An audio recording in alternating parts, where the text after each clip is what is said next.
Seed time and harvest time. The scriptures say that as long as the earth remains, there will be seed time and harvest time. And I love that because I've always said that the kingdom principles have been working since we go back to Eden, go back to the Garden of Eden. Kingdom principles were working back then and they continue to work today. Why is that the case? Because the kingdom of heaven is God's system of government. It's his administration of things that's consistent in the earth with what is in heaven. I mean, it all comes from heaven. And so we administer what heaven has and what heaven does, the way heaven operates in the earth. And so it's the kingdom of heaven that is really the home base, the heaven, kingdom of heaven. That's the home base. Heaven, that's the home base. We are here on a satellite planet, physical planet called Earth. And so as those who are ambassadors for Christ, those of us whose home is not here, but we are really foreigners in the earth, we're supposed to use kingdom principles, those principles of seed time and harvest time, for instance, in the earth so that it looks like in the earth what it looks like in heaven. And so when we think about it, whatever you sow, the scriptures say that's what you're going to reap.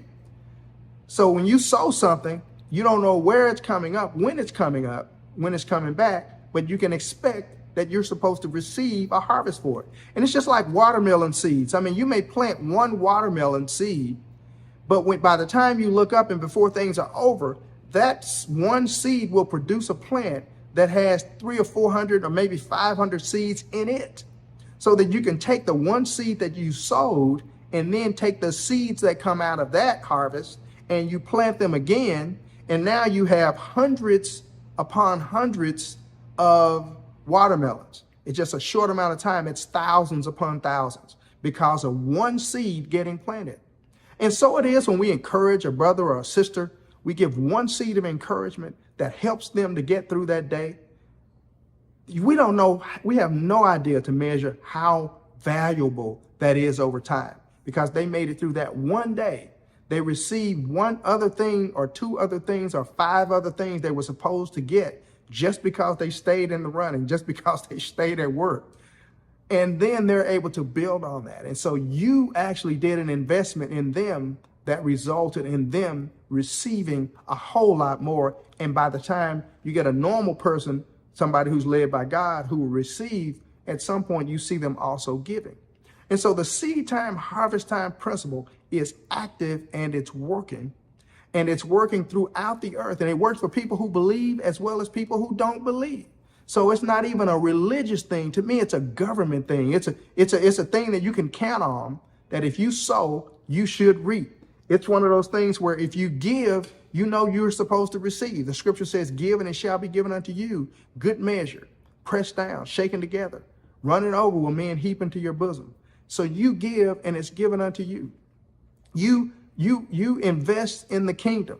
You invest in the kingdom by encouraging young children. You invest in the kingdom by giving your offerings and your tithes. You invest in the kingdom and you're building up, as Jesus said, treasures in heaven as a result of doing that. So you're sowing something, but because seed time and harvest time continue to work, there will come a harvest based on what you have sown. And so as we go into the holiday seasons, I want you to think about this because giving is not the same thing as tithing, and giving is not the same thing as offering, and giving is not the same thing as investing. And so as we head towards the holiday seasons, a lot of time people want to use that as a time to give. They want to use that as a time to sow, to send some money to a college student or whatever. I'm not talking against any of those things. It probably is a good time. I know it's certainly a good time when I needed it. I wanted somebody to be sending me something so I could just get through the holidays, get home sometimes, and be able to get back.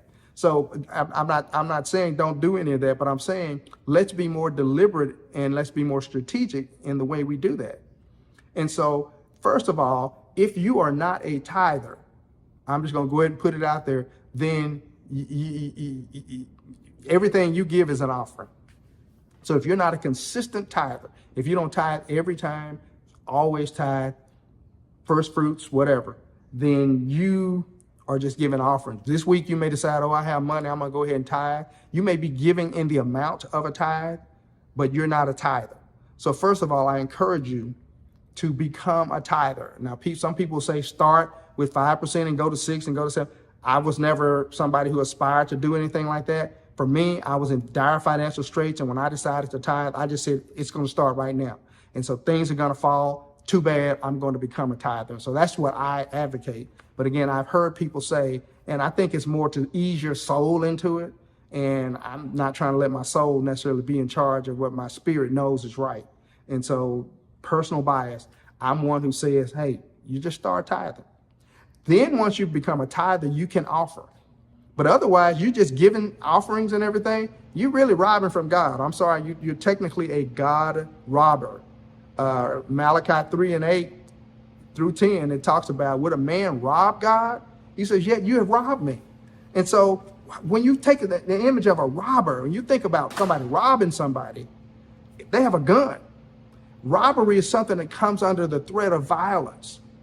And so God is asking the question, he's saying, would a man rob me? He says, yet you robbed me. How did you rob me? He says, in your tithes and offering. And so what he says, and what his response was that you're cursed with a curse because you've robbed him. And so again, if you're not tithing, you are a God robber. If you're working with people in your ministry, and your ministry doesn't require everybody to tithe, then you're working with God, you're partnering with God robbers. Not my words, I didn't invent it. Those words were in the Bible long before I was born. So God robbing happens when you don't tithe. Now, after you become a tither, then you have something to offer. That is then a free will, that is an offering based on your choice, your individual choice to give. And so you've given that offering, and so now you have given your tithes and offerings, and that's referred to in Malachi 3rd chapter, as I mentioned earlier. But then there's also an aspect of what happens when we give to each other. So when I give to a sister, I give to a brother, or they give to me, that is giving. That's not a tithe. It's not an offering. That wasn't given to God. It was given to me. And so for people who are givers, the scripture says of several things about them. It says that they will always have seed to sow. For those who want to give and sow into people, they will always have seed to sow. And that God will then multiply their seed sown. So they gave $1, but the effect of the money was greater than $1. And then he says that he will multiply their seed for sowing, meaning that if they always want to sow, then he makes sure that they have seed for sowing, and that he makes sure they have more and more and more and more seed for sowing. So those are givers. So we have tithers, offerers, and givers. And so when we get to the holidays, when you have money to buy gifts, but you don't set aside the money for the tithe, you're a God robber. Just trying to give you the truth, the whole truth, nothing but the truth. That's the scripture. Tithing, offering, giving. They're all three different things. Make sure above all that you're a tither, and then purpose in your heart to become an offerer, because you want to make sure you're tithing and offering to the Lord. Let Jesus take your tithes and your offering and minister those to the Father. And then make sure you're also a giver. Make sure that you're giving to people. Thank you very much for joining me. This is the truth, the whole truth, and nothing but the truth.